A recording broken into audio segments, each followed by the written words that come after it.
বিশ্বে প্রথম যুক্তরাষ্ট্রের শিশুদের করোনা ভ্যাকসিন অনুমোদন পাবেন 12 থেকে 15 বছর বয়সীরা। ভারতের বিহারে গঙ্গায় ভাসছে 40 লাশ কোভিড রোগীদের, বলছে গণমাধ্যম। এবং বিদেশিদের হজ পালন নিয়ে এখনো সিদ্ধান্তহীনতায় সৌদি। ভারতীয় ভ্যারিয়েন্ট শনাক্ত হওয়ায় বাড়ল বাধ্যতামূলক কোয়ারেন্টাইন মেয়াদ।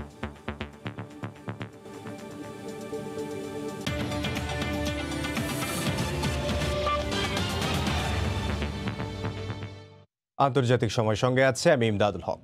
যুক্তরাষ্ট্রে অনুমোদন পেল শিশুদের ভ্যাকসিন। 12 থেকে 15 বছর বয়সীরা ফাইজারের এই টিকা গ্রহণ করতে পারবে।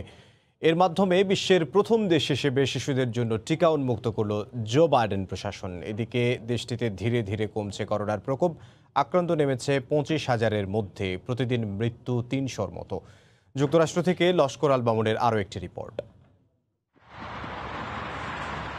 যুক্তরাষ্ট্রে 12 থেকে 15 বছর বয়সী কিশোর কিশোরীর জন্য ফাইজারের ভ্যাকসিনের জরুরি ব্যবহারিক প্রয়োগের অনুমতি দিয়েছে মার্কিন খাদ্য ও ওষুধ প্রশাসন দপ্তর FDA, যার মাধ্যমে বিশ্বের প্রথম দেশ হিসেবে যুক্তরাষ্ট্রে শুরু হচ্ছে শিশুদের টিকা প্রয়োগ। ফাইজারের এই উদ্যোগ ঐতিহাসিক বলে মনে করছেন স্বাস্থ্য বিশেষজ্ঞরা।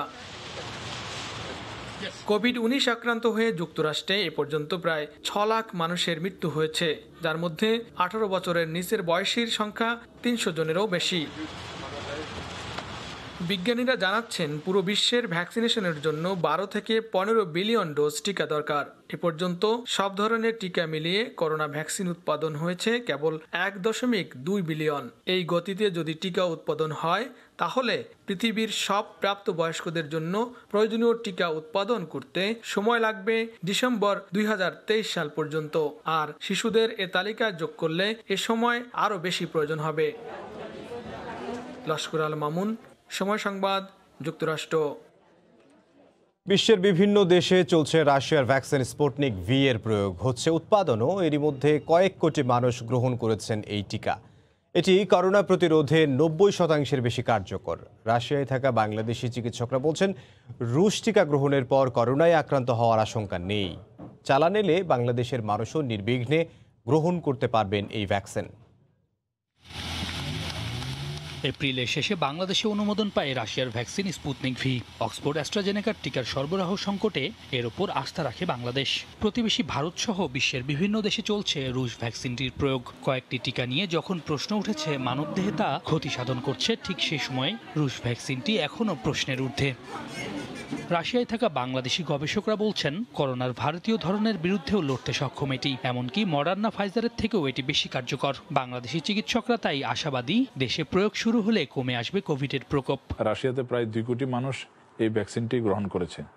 কিছু কিছু ক্ষেত্রে সামান্য জ্বর, ক্ষুধা কমে যাওয়া অথবা বমি ভাব, এই ধরনের উপসর্গ ছাড়া বড় ধরনের কোনো সমস্যা দেখা যায়নি এবং এই ভ্যাকসিনটির সফলতা প্রায় 91%।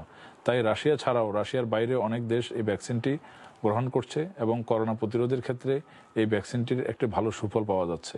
তাই আমাদের দেশ যদি এই ভ্যাকসিনটি পায় বা আমাদের দেশে যদি স্পুটনিক ভি ভ্যাকসিনটি পৌঁছায়, তাহলে এটি আমাদের দেশে করোনা প্রতিরোধের ক্ষেত্রে একটা ভালো ভূমিকা রাখবে বলে মনে করি। 2 ডোজের এই টিকা 3 থেকে 5 ডিগ্রি সেলসিয়াস তাপমাত্রায় রাখলে ভালো থাকে। ফলে উষ্ণ দেশগুলোতে এটি পরিবহন ও সংরক্ষণ খুবই সহজ। সৈয়দ ইফতেখার, সময় সংবাদ। বাংলাদেশি নাগরিকরা এবার পবিত্র হজ পালন করতে পারবেন কিনা তা নিয়ে এখনও সৌদি আরবে চলছে আলোচনা। করোনা বাড়ায় সে সুযোগ থেকে বঞ্চিত হতে পারেন তারা। হজযাত্রী না যাওয়ায় অনেকের ব্যবসার সুযোগও দ্বিতীয়বারের মতো কমে আসবে। তবে 2 ডোজ টিকা গ্রহণ করে সৌদিতে থাকা প্রবাসী বাংলাদেশিরা এবার হজ পালনে বেশি সুযোগ পাবেন বলে আশা করা হচ্ছে। সৌদি আরব থেকে আল মামুন শিপনের রিপোর্ট। বিশ্বব্যাপী করোনা ভাইরাসের সংক্রমণ বেড়ে যাওয়ায় এবারও বিদেশি হজযাত্রীদের প্রবেশ নিষিদ্ধের দিকে এগোচ্ছে সৌদি সরকার। 2020 সালের মতো এবছরও শুধু স্থানীয়রা সীমিত আকারে পবিত্র হজ পালন করতে পারবেন। তবে এখনও সিদ্ধান্ত চূড়ান্ত হয়নি। সৌদি সরকারের এই সিদ্ধান্ত নিয়ে মিশ্র প্রতিক্রিয়া দেখা গেছে প্রবাসী বাংলাদেশিদের মধ্যে।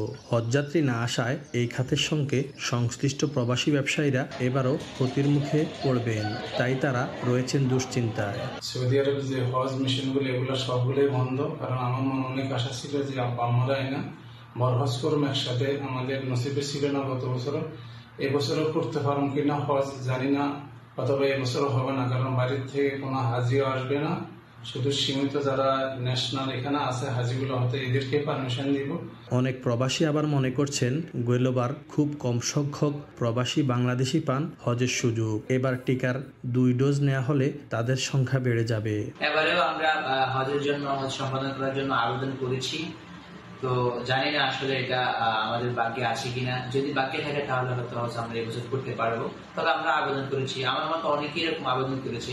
তবে এক্ষেত্রে বড় সমস্যা হলো সৌদি আরবে সব বাংলাদেশি এখনও টিকা গ্রহণ করতে পারেনি। আল মামুন শিপন, সময় সংবাদ, জেদ্দা, সৌদি আরব। এ বিষয়ে বিস্তারিত জানাতে এই মুহূর্তে সৌদি আরবের জেদ্দায় আছেন সহকর্মী আল মামুন শিপন। সরাসরি চলে যাব তার কাছে। শিপন, ইমদাদ, মহামারী করোনা ভাইরাস আসলে এমন ভাবে সারা বিশ্ব জুড়ে আক্রান্ত হচ্ছে। আপনি জানেন যে গেল বছর পবিত্র হজ বা মুসলমানদের সবচেয়ে বড় ধর্মীয় উৎসব যেটি পবিত্র হজ, সে হজ স্থানীয় পর্যায়ে সীমিত আকারে কিন্তু একদম কঠোর স্বাস্থ্যবিধির মধ্য দিয়ে পালিত হয়েছিল। কিন্তু সেই স্বাস্থ্যবিধি এবং সবকিছু সুন্দর মতে সৌদি স্বাস্থ্য মন্ত্রণালয় এবং সৌদি ধর্ম মন্ত্রণালয় এবং সৌদি সরকারের কঠোর নিরাপত্তার মধ্য দিয়ে গেল বছরের হজ স্থানীয় পর্যায়ে সীমিত আকারে স্থানীয় এবং প্রবাসী স্বল্প সংখ্যক নাগরিকদের নিয়ে অনুষ্ঠিত হয়েছিল। কিন্তু একই ধারাবাহিকতায় এবছরও করোনার প্রকোপ দ্বিতীয় তাণ্ডব, এই তাণ্ডবে কিন্তু সৌদি সরকার যথেষ্ট ভাবে এই করোনাকে প্রতিহত করার জন্য সর্বাত্মক চেষ্টা চালিয়েছে এবং সৌদি সরকার অনেকগুলো কঠোর বিদেশি নিষেধ দিয়েছিল। কিন্তু এবছর এখনো হজে বিদেশি নাগরিকরা অংশগ্রহণ করতে পারবে কি পারবে না এ বিষয়ে এখনো কোনো ধরনের চূড়ান্ত সিদ্ধান্ত সৌদি সরকারের পক্ষ থেকে এবং সৌদি ধর্ম মন্ত্রণালয়ের পক্ষ থেকে এখনো দেওয়া হয়নি। তবে বিদেশি হজ যাত্রীদের সৌদি আরবে আসার বিষয়ে এবং এবছর যে হজ হবে এবং আগামী 17 জুলাইতে পবিত্র হজ অনুষ্ঠিত হওয়ার কথা রয়েছে, সৌদি ধর্ম মন্ত্রণালয়ের পক্ষ থেকে এ বিষয়ে স্পষ্ট জানিয়ে দিয়েছে এবং তারা আরো স্পষ্ট জানিয়েছেন যে যারা করোনা ভ্যাকসিনের 2টি ডোজ সম্পন্ন করেছে তারাই হজের জন্য আবেদন করতে পারবেন এবং আবেদন করলে যাদের সৌভাগ্যবান ব্যক্তি হবেন, যারা সৌভাগ্যবান তারাই কিন্তু এবছর পবিত্র হজে অংশগ্রহণ করতে পারবেন। এছাড়াও আপনাকে আরেকটি বিষয় জানিয়ে রাখি যে সৌদি যে মানব সম্পদ অধিদপ্তর থেকে আরেকটি বিবৃতি দিয়েছে, প্রেস বিবৃতি দিয়েছেন যে আগামী ঈদের পর থেকে কিন্তু প্রাইভেট সেক্টর গুলোতে কিন্তু করোনা ভ্যাকসিন বাধ্যতামূলক করা হয়েছে। এই ছিল ইমদাদ সৌদি আরবে পবিত্র হজ এবং সার্বিক পরিস্থিতি নিয়ে বিস্তারিত। ইমদাদ, সৌদি আরবের জেদ্দা থেকে যোগ দিয়েছিলেন সহকর্মী আল মামুন শিপন। কাতারে করোনার দ্বিতীয় ঢেউয়ে জারি করা কঠোর বিধিনিষেধ 4 ধাপে প্রত্যাহার করার ঘোষণা দিয়েছে দেশটির সরকার। সংক্রমণ কমতে থাকায় আগামী 28 মে থেকে প্রথম ধাপে খুলে দেয়া হবে বন্ধ থাকা সরকারি বেসরকারি প্রতিষ্ঠানগুলো। কাতার প্রতিনিধি আনোয়ার হোসেন মামুনের তথ্য ও ছবি নিয়ে রিপোর্ট। কাতারে করোনার দ্বিতীয় ঢেউয়ে সংক্রমণ বেড়ে যাওয়ায় গেল 9 এপ্রিল কঠোর বিধিনিষেধ আরোপ করে দেশটির সরকার। বন্ধ করে দেওয়া হয় সরকারি বেসরকারি বহু প্রতিষ্ঠান। দেশটিতে গণহারে ভ্যাকসিন কার্যক্রমের কারণে অনেকটা নিয়ন্ত্রণে এসেছে ভাইরাসের প্রকোপ। করোনা সংক্রমণ কমতে থাকায় আবারও কঠোর বিধিনিষেধ প্রত্যাহারের ঘোষণা দিয়েছে দেশটির সরকার। 4 ধাপে উঠিয়ে নেওয়া হবে বিধিনিষেধ। এই ঘোষণায় খুশি প্রবাসী বাংলাদেশি ও ব্যবসায়ীরা। আমরা যারা ব্যবসা বাণিজ্যে ভীষণভাবে ক্ষতিগ্রস্ত হয়েছি, ইনশাল্লাহ আশা করি 28 তারিখ থেকে পরের মাস পর্যন্ত আমরা সব সমস্যা ওপেন হয়ে যাওয়ার পর ইনশাল্লাহ আমরা আবার এগুলা কভার করতে পারবো। বাংলাদেশ কমিউনিটি কাতারের পক্ষ থেকে কাতার গভর্নমেন্টকে অভিনন্দন জানাচ্ছি। সাথে সাথে ওই সময়ে যে যারা ভ্যাকসিন চলমান থাকবে এবং অন্যান্য যে শিথিল আকারে যেগুলা থাকবে ওইগুলা যেন সকল বাংলাদেশি যেন গুরুত্বের সাথে যেন সেটা পালন করে। আগামী 28 মে প্রথম ধাপ, 18 জুন দ্বিতীয় ধাপ, 9 জুলাই তৃতীয় ধাপ এবং 30 জুলাই চতুর্থ ধাপে একেবারে প্রত্যাহার হয়ে যাবে বিধিনিষেধ। মূলত দেশটিতে গণটিকা কার্যক্রমই করোনা সংক্রমণের হার কমিয়েছে। সময় সংবাদ, কাতার। পরিবারের সঙ্গে ঈদ উদযাপন করতে কে না পছন্দ করেন। ঈদে ঘরমুখো মানুষ ছুটছেন প্রিয়জনের সঙ্গে ঈদ করতে। তবে তালিকায় নেই ব্রিটেন প্রবাসী বাংলাদেশিরা। শত ইচ্ছা থাকলেও সরকারি বিধি নিষেধ ও ফ্লাইট জটিলতায় ঈদ করতে দেশে ফেরা হচ্ছে না তাদের। লন্ডন থেকে সে খবর জানাচ্ছেন শোয়েব কবির। প্রতি বছর ঈদে বিপুল সংখ্যক ব্রিটেন প্রবাসী পরিবার নিয়ে ঈদ উদযাপনে ছুটে আসেন বাংলাদেশে। তবে করোনার কারণে গেলবারের মতো এবারও দেশে ঈদ আনন্দে সামিল হতে পারছেন না তারা। একদিকে বাংলাদেশ ও ব্রিটিশ সরকারের কোয়ারেন্টাইনের বিধিনিষেধ, অন্যদিকে ফ্লাইট জটিলতা, দুই মিলিয়ে ভোগান্তি থেকে বাঁচতে দূর পরবাসে ঈদ উদযাপন করতে হচ্ছে তাদের। গত বছর এবং এই বছর, এই 2 বছরই ভয়াবহ করোনা ভাইরাসের তাণ্ডবের কারণে আমাদের ইচ্ছা থাকা সত্ত্বেও কিন্তু আমরা দেশে গিয়ে ঈদ করতে পারছি না। ভোগান্তির সব চিন্তা ভাবনা করে আমরা আমাদের ইচ্ছাটাকে নিজের ভিতরে দাবিয়ে রাখার চিন্তা করছি, বিকজ এত ভোগান্তি থেকে এখানেই থাকাটা ভালো। আমরা আগামী বছরের জন্য এটা ওয়েট করতেছি। প্রবাসীদের দেশে যাওয়ার প্রবল ইচ্ছা থাকলেও ফ্লাইট বিড়ম্বনাকে দুষছেন অনেকে। ঈদের আগে লন্ডন থেকে বাংলাদেশমুখী বিমান বাংলাদেশের একমাত্র ও সবশেষ ফ্লাইটটি ছেড়ে আসে বাংলাদেশ সময় রোববার দুপুরে। দেশে যাওয়ার জন্য মানুষ পাগল হয়ে বসে আছে, যেহেতু লোক যাওয়ার পরে আবার রিটার্নিং, হোটেল কোয়ারেন্টাইন আছে, সব মিলিয়ে কিন্তু এবার মানুষের উৎসাহটা অনেক কমে গেছে। দেশের অবস্থা ভালো হবে, লন্ডনের হোটেল কোয়ারেন্টাইন বন্ধ হয়ে যাবে, আমরা হয়তো রেড জয়েন্ট থেকে এম্বারে চলে আসব, তখন আমাদের শুভ দিন আসবে। বিশ্বজুড়ে করোনার দাপট বাড়তে থাকায় গত 9 এপ্রিল থেকে বাংলাদেশকে ভ্রমণ নিষেধাজ্ঞার লাল তালিকায় অন্তর্ভুক্ত করে ব্রিটিশ সরকার। বাংলাদেশি মালিকানাধীন সবচেয়ে বড় ট্রাভেল এজেন্সি হিলস ট্রাভেলস। আগে যেখানে ঈদের আগ মুহূর্তে প্রবাসীরা ঈদের টিকিট বুকিং দেওয়ার জন্য এখানে ভিড় জমাতো, এখন সেখানে শুধুই শূন্যতা। প্রত্যাশা সকলের ফিরে আসবে নতুন দিনের। শোয়েব কবির, সময় সংবাদ, লন্ডন। প্রবাসী বাংলাদেশিরা সারা বছরই দেশে রেমিটেন্স পাঠালেও বিভিন্ন উপলক্ষ আসলে তার পরিমাণ বেড়ে যায়। বিশেষ করে ঈদের মতো বড় উপলক্ষ এলে সেই পরিমাণ আরও বাড়ে। গেল বছরের তুলনায় এবার ফ্রান্স থেকে বাংলাদেশে পাঠানো রেমিটেন্সের পরিমাণ বেড়েছে বলে জানিয়েছেন সংশ্লিষ্টরা। ফ্রান্সের প্যারিস থেকে সহকর্মী লুৎফর রহমান বাবুর রিপোর্ট। সারা বছরই ইউরোপ প্রবাসী বাংলাদেশিরা দেশে অর্থ প্রেরণ করে থাকেন, তবে ঈদ আসলে সেই পরিমাণ আরও বেড়েছে। ঈদ আসলে প্রতি বছর প্রিয়জনদের জন্য ঈদের টাকা পাঠাই, যারা তারা বাংলাদেশে খুব সুন্দর করে ঈদ করতে পারে।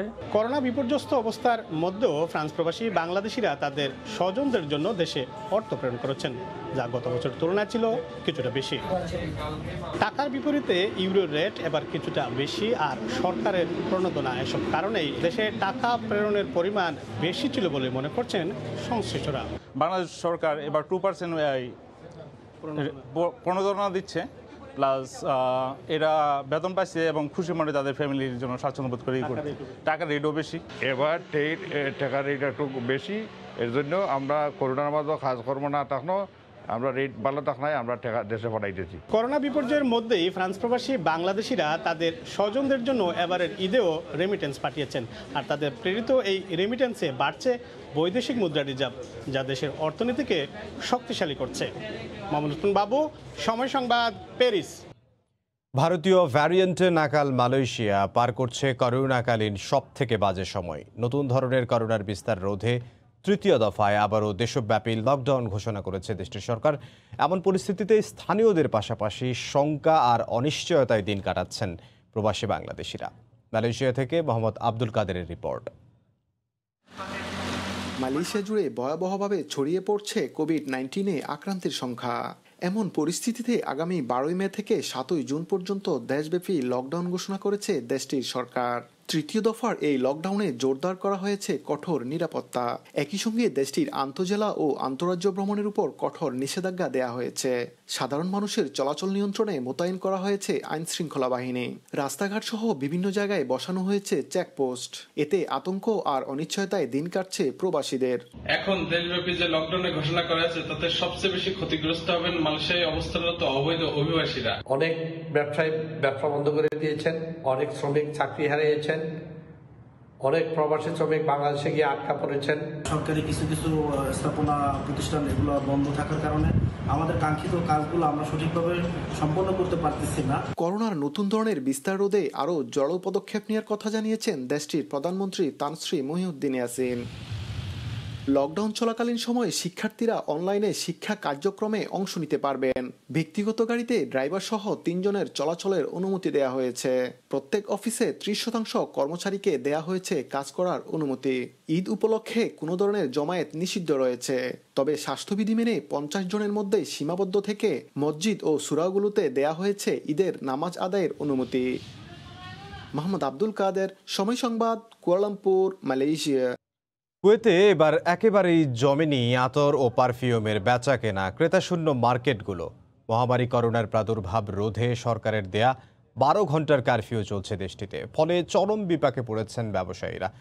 লোকসান গুনতে হচ্ছে বাংলাদেশিদেরও। কুয়েত থেকে শরীফ মোহাম্মদ মিজানুর রহমানের তথ্য ও ছবিতে রিপোর্ট। ঈদ এলেই প্রতি বছর বাড়ে আতর ও সুগন্ধির চাহিদা, তবে এবছর তার ব্যতিক্রম। সারা বিশ্বের মতো করোনায় কুয়েতের ব্যবসা বাণিজ্যও ব্যাপক ক্ষতির মুখে। কুয়েতের সুক মোবারকিয়া মার্কেট বাংলাদেশি সহ সৌদি আরব, কাতার, বাহরাইন, সংযুক্ত আরব আমিরাত থেকে আগত পর্যটকদের অত্যন্ত পছন্দের বিপণী বিতান। বিমান চলাচল বন্ধ থাকায় কোনো পর্যটক কুয়েতে আসতে পারছেন না। এখানে আতর ব্যবসায় জড়িত কয়েকশো প্রবাসী বাংলাদেশি। স্থানীয়দের পাশাপাশি প্রবাসী বাংলাদেশিরাও পড়েছেন লোকসানের মুখে। এই রমজান মাসে আমাদের প্রত্যেক বছর যেভাবে ব্যবসা বাণিজ্য এই লকডাউনের কারণে, করোনার মহামারীর কারণে ব্যবসা বাণিজ্য অনেক ডাউন। রমজানের ব্যবসাটা আগের মতো না। গত বছরের যে লকডাউনে তো ব্যবসায়ী আসেন না, এবার দোকান খোলা হয়েছে কিন্তু ব্যবসা নাই। ঈদের সময় কিছু ভালো সেল হয়, এইবার ঈদে আমাদের রমজানের সময় তেমন একটা সেল নাই। মহামারী করোনার প্রাদুর্ভাব রোধে সরকারের দেয়া 12 ঘন্টার কারফিউ চলছে দেশটিতে। এতে ব্যবসা প্রতিষ্ঠান বিকেল 5টার মধ্যে বন্ধ করে দেয়ায় চরম বিপাকে পড়েছেন ব্যবসায়ীরা। সময় সংবাদ, কুয়েত। জানিয়ে দিচ্ছি আন্তর্জাতিক সময়ের শিরোনামগুলো। এবং বিশ্বে প্রথম শিশুদের করোনা ভ্যাকসিন অনুমোদন। যুক্তরাষ্ট্রে টিকা নিতে পারবে 12 থেকে 15 বছর বয়সীরা। ভারতের বিহারে গঙ্গায় 40 লাশ কোভিড রোগীদের, বলছে গণমাধ্যম। এই ছিল আন্তর্জাতিক সময়। সঙ্গে থাকুন সময়।